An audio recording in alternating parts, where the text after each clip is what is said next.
Hi, welcome back to the second half of tonight's show, where we're going to look back over all of the Pro 12 action last weekend, and of course look forward to Leinster's game against the Scarlets next weekend. So, boys, this game wasn't televised, but Leinster had a fairly comfortable victory against the Dragons. They won 54-22. Surprisingly, I mean, beating the Dragons isn't necessarily a surprise. The score, the breadth, the width of the scoreline is a surprise because you don't normally do that to the Dragons. Poor old Dragons players were booed off the pitch at the end, which I think what we'll do is isn't we'll just great. run the tries and then we'll just talk over them, kind of thing. Yeah, it was great to actually see this and the state of the pitch. Yeah. Good Looks lord, frost, is it? Or just Yeah. rubbish? Great play here from Joey Carberry. destroyed. The new Easton and Seaway, Yeah. to a certain extent. Look at that. You'd no Now, right to get through look there. at the New pace, look at the Christian pace, look Cullen. at the pace on Jack Conan. Yeah, He has got serious gas. serious acceleration Yeah. for an 8 there. And you'll see it in further play as well. But it's often been a bit of a kind of a put a dent in Leinster's hopes going over to Newport. Mm-hmm. Because it can be a bit of a tricky place to go, but it didn't seem to be this time. There's a bit Just more really nice football. bursting through a ruck. I think this is a very poor Dragons team, though. I think it is. I think it's a particularly poor Dragons team. I think you're right there. And when you take, I know he's gone a couple of seasons, but you basically took out their world-class player. Yeah. You know, he Well, left it's a couple yeah. of seasons ago, Yeah. and they haven't just recovered from it, Dave. Well, No, but they've always had that kind of chippiness. Mm-hmm. A sort of a We've always had good players as Yeah. well. a sort of Newport chippiness that, you know, okay, we might be crap, but we're going to do our best. Their confidence is I at don't know an if the best all-time low. is They're all that just good shot- anymore. They're just shot to pieces. Like they're And up the for pitch is- sale the and nobody pitch is wants to just buy them. dreadful. Their pitch is shite. Their fans are left in droves. Nobody They got wants to booed go off and the see pitch. them. Now they're a fairly vocal bunch at the best times, but I don't remember booing their team before. Although they beat us in Matt O'Connor's one of his last games, Yeah. and I wouldn't say Leinster was too far off getting booed that night. No, that's true. I don't think it happened, but I wouldn't say it was far off it. Nice bit of play here from Hayden Triggs, actually. Yeah, some good hands for Yeah. two of these, I think. Good Got the feet in got that the body case. across. Good feet for that one and good hands in the next one. Yeah, this is a nice try, actually. There he is. Massive pace from Jack Cohn. Look at him, he's gone like. And that boy doesn't miss him from there. He gave Luke McGrath the try before Luke Yeah. McGrath got greedy He and was stole this one. he was about 1 yard from the line, and he Yeah. hit it.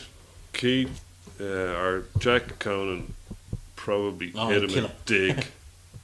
I'm telling you now. I mean, I would have burst. Jack Cohn into was this. just taking his hand off to tap it down, and He had his hand on the ball. I'm telling you now, I would burst. But it got him I out was from Jack having to Conan. drink a bottle of aftershave, so fairness, it wasn't.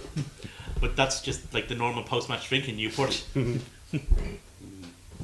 Guys, I went back and I just had a look over all of our matches since the turn of the year. And I included the Ulster match in that. It was played on New Year's Eve.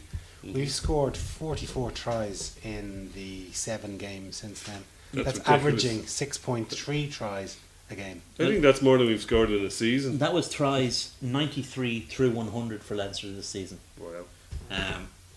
You know, that's a lot of tries. 100 tries in a season. Now, it's all very well and good. We still have to. You have to put a medal on top of them at the end of the year. And the But you know, business we're going the right way to be involved in the business end. And you know, I said last week I was very disappointed with how we done because we kind of slipped off the top and we were relying on other results to go our way. And hallelujah, they did. And now we're back on top. So the really important thing is we have Scarlets up this week, but then we have a tricky trip away to Ospreys, which I think is Well, we is have a- is a- Cardiff at home I know, but I'm first. talking about a in terms of a key fixture.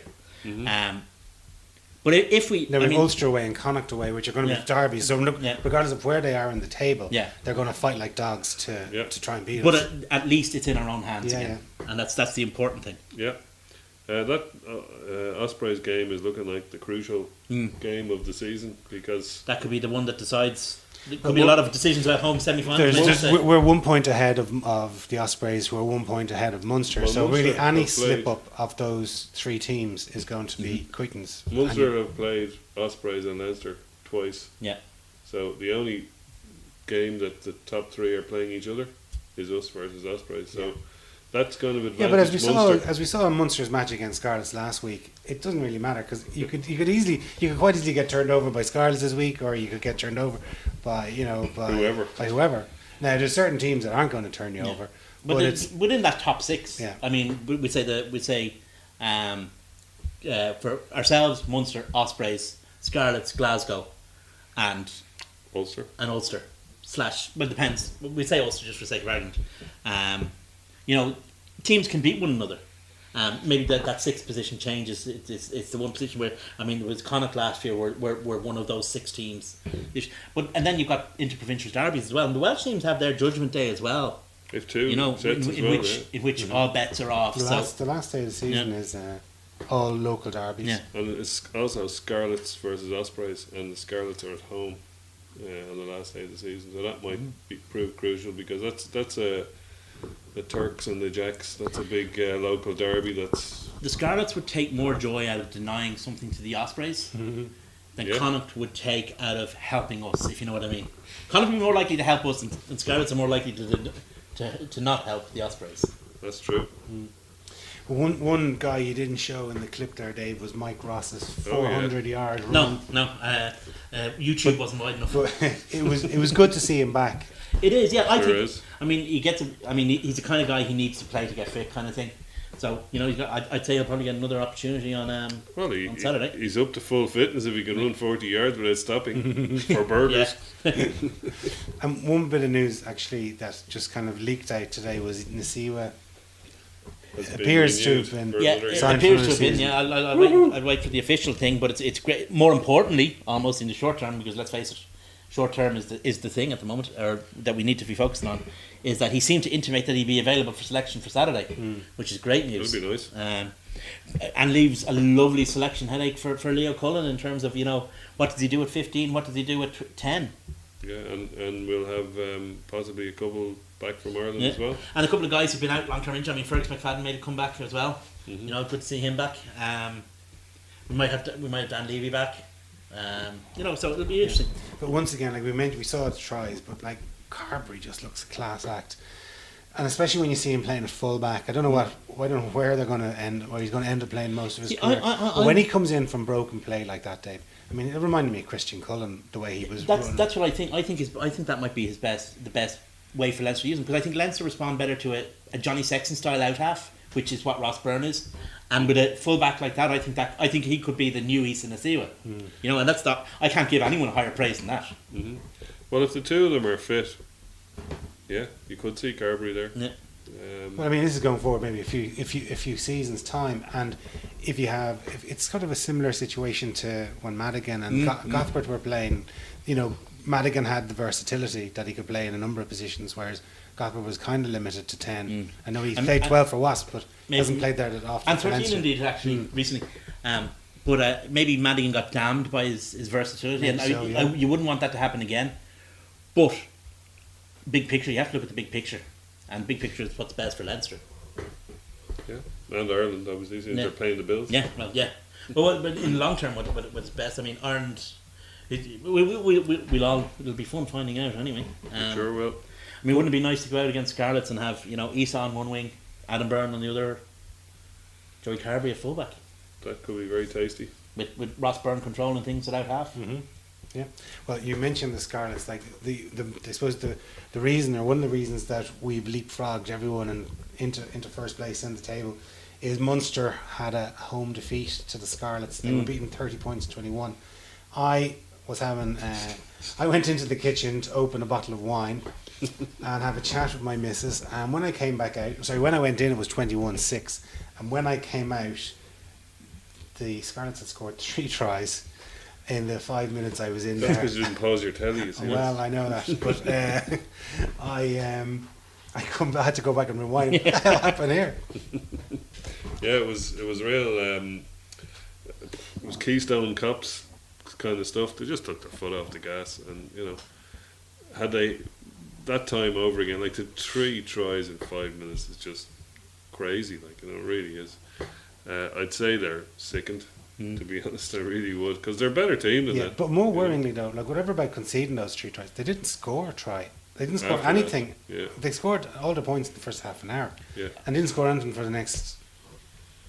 Yeah. I think it shows to a certain extent that it kind of highlights what we were saying Shows earlier. the guts of the Scarlets, though. They're a No, but gutsy it kind team. of highlights what we were saying earlier, that if you're not, if you take your foot out, between games between the top six, if you give a sucker a break, you'll take it. Because the teams are good enough to do that. I mean, Munster are playing really well. This is probably the best Munster team since 2009, If- and they're playing really well. But Scarlets were still able to, put it up to them, and that's the, to a certain extent, people talk about the weakness of the Pro 12, but that's the strength of the Pro 12. If you look at Scarlets, though, they've done stuff like last season. I think it was they went down to 13 men and still beat Glasgow Yeah, in Glasgow yeah. when Glasgow were playing really well. Yeah. They've beaten Ulster. They've beaten a lot There's a of teams cussedness that in are that Scarlets yeah, side, they're so there is, very yeah, hard. yeah. They've good team spirit there. They've Yeah. good. They're tough and they scrap for everything. So. I wouldn't be getting too confident ahead of Saturday. I mean, we hope to get the win, and that would be actually, even if we didn't get a bonus point, that would be 19 out of 20 for the Six Nations period, which is as good as we've ever done. Yeah, I'll be happy with that. So I'd be very happy with 6-5 on the weekend. Or I'd be disappointed. I mean, I think you're building Scarlets up a little bit too much.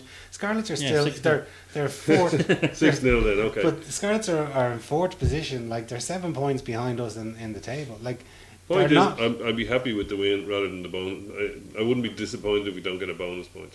That's the point. Fair enough, but I think that this team should have more ambition than just scraping by with a 1 point. Well, you can have I'm sure they will. I mean, there's a difference between ambition and to a certain extent, yes, the ambition is that we win, we score a bonus point. We score, No, I'm not saying you have to No, score a what I'm bonus point saying- every game. No, we I play. agree with you. I mean, there's ambition, but sometimes you have to cut your clock to the reality that presents you. If Scarlets play as well against us as they did in that 6 months or 6 minutes that you were getting the glass one, you're not leaving the terrace for the win. We get you one of those stadium packs in case you need to. Perfect. But Just drink whiskey, then you won't have to go to the toilet. if they play that well, then taking a win is more important. You have to win it first before you can get the bonus point. Yeah, that's true.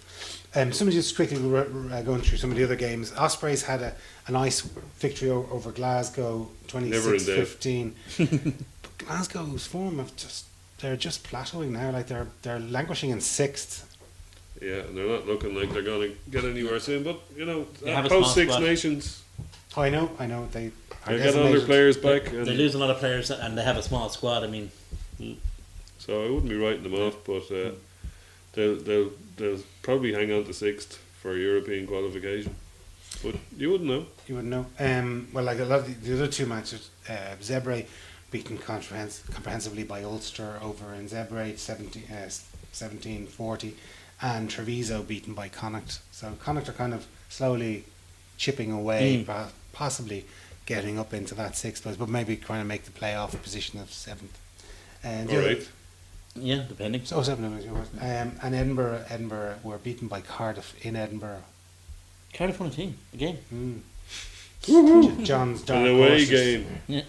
I'd say in I'd about say- 10 seasons' time, I'll still be getting slagged about. In fairness, that is the infuriating thing about it. I mean, it's not unreasonable to suggest that a capital city team like Cardiff would actually go quite well. But the infuriating thing about Cardiff is that you could say that, and it can be reasonable to say that Cardiff are a good side and they're going to be a coming team, and then they go out and they lose 8 games on the bounce. Or you could say Cardiff have no hope, they're not going to qualify for Europe, and they could win the Amlin. That's the way it is with Cardiff. That's what they're like, and that's the thing that's always infuriated people about Cardiff. Certainly since the franchise system, the Cardiff Blues have always been the most infuriating of all the Welsh teams. Yeah. They should be better than they are. Yeah, oh god, yeah, Really yeah, should be. yeah. Well, we kind of touched on it. We do play the Scarlets next weekend. We won this fixture the last time we played them in the RDS. Not by much, I don't Not by think. much. 1915, we beat them, but they beat us in Clonetly Carnatania.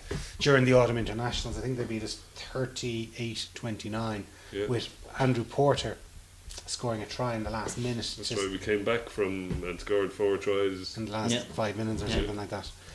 Which, speaking of actually Andrew Porter, him and a few other Quite a lads few were, indeed, yeah. were given their full contracts through Yeah. Leinster. There was Porter Carberry, Ross Byrne, Rory O'Loughlin of note, where there's a couple of other boys as well. Well, that gives the lie to the fact that Andrew Porter's getting moved to delete as appropriate. Ulster, Munster, Connacht, La Rochelle. wherever the hell.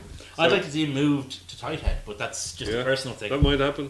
Because I think Apparently, he played tight head when he was younger in school. because we're stocked at loose head, we really are, and well stocked with quality, like not just numbers, actual quality. And he's you a know? big meaty head in him. He's got well enough for a tight head there, you know.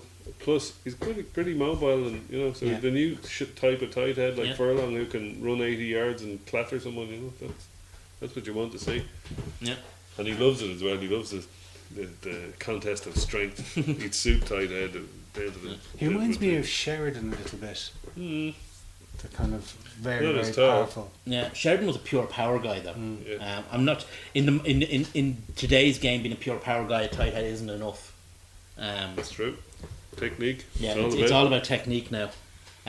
So maybe that's why they don't want. Maybe they feel that he's too far gone in terms of his evolution towards being a loose head to move across. I'm not sure that he is, because from what I hear, he's an intelligent guy. So I think tight head for me. I'd be encouraging him. Because I mean, let's face it. ultimately, and if it does, even if it doesn't work out for the guy, if you're a guy who can play on both sides of the scrum, you write your own check. Yeah, that's true as well. Yeah. So we are hearing good noises coming from Gervin Dempsey about Van der Fleer's. Every noise that comes from Gervin Dempsey is good. Man farts Chanel number 5. Okay. Fair enough. Well, he did kind of hint that he could be back in contention for the England match in 2 weeks' Wow. time. Yeah, yeah, That'll be interesting. yeah. Cat among the pigeons. Because We- so go on ahead. We've been very lucky. What I was going to say earlier when we were discussing France was we got through a game against France, won with a margin that the best since 1975, and also had remarkably few, if any, injuries. Mhm. You know, that's a great result. That's one of the most important Rob Kearney things. seems to.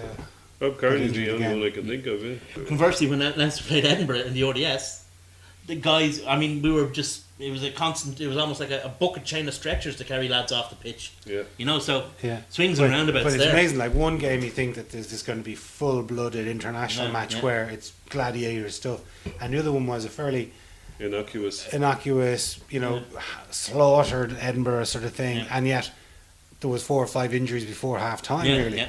But getting to the business end of a Six Nations tournament with all your players, or most of your players, is a real achievement. Yeah. And if you have somebody like Van der Fleer coming back into strengthen you. Yeah.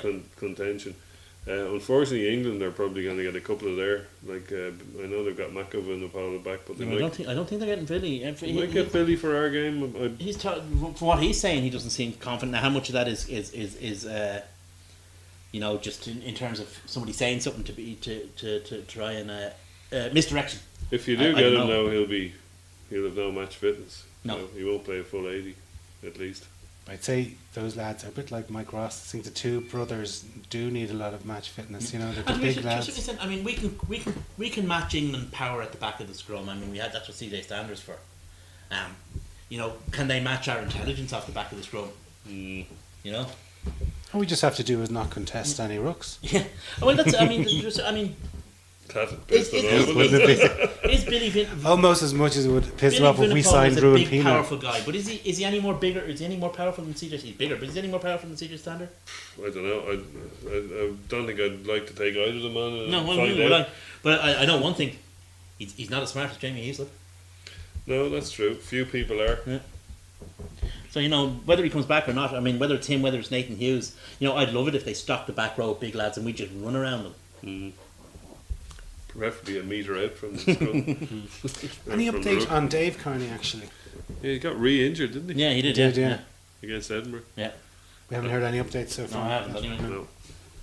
Unlucky Dave. Because he's a guy he tends to come back from injury in good form. He always does. And he got injured again so quickly we didn't get to see his good form. So interesting. Yeah. Just very briefly, the other fixtures of note: Cardiff take on Munster in Cardiff, Cardiff will surely win that now. They're on a roll. and Edinburgh, who are also in tip-top So, form, the take thing- on Ospreys. Going back to that game, I mean, like I was saying about Cardiff, it's so infuriating. The thing about them is, I mean, it doesn't take much for them to believe they're the best in the world either. That's the other side of things, and they're back at home on their own pitch, on the plastic pitch. Well, they don't lose too many to Wales currently. No. So you never know. Yeah. I can't see Munster. I can't see Munster being- losing, but I don't being think mugged it's a quite. straight up and down preview as that some would think. I don't see Munster losing, but Plus it's in Cardiff. yeah. It is on their 4G pitch though, so Yeah. might be advantage Cardiff. You know, we scraped past them there Yeah. with all our boys. True familiarity, if nothing else. Edinburgh take on Ospreys, who can't see Edinburgh really doing us a favour No, either. no. Okay. Not a chance. Connacht have another one of their Italian matches. They play Zebre at home. As do Again. Ulster. As do Ulster, they take on Treviso. They've actually swapped opposition. And the other one is Glasgow playing against Newport Gwent Dragons. Chance for Glasgow to get the road back on the show. Yeah, they should do.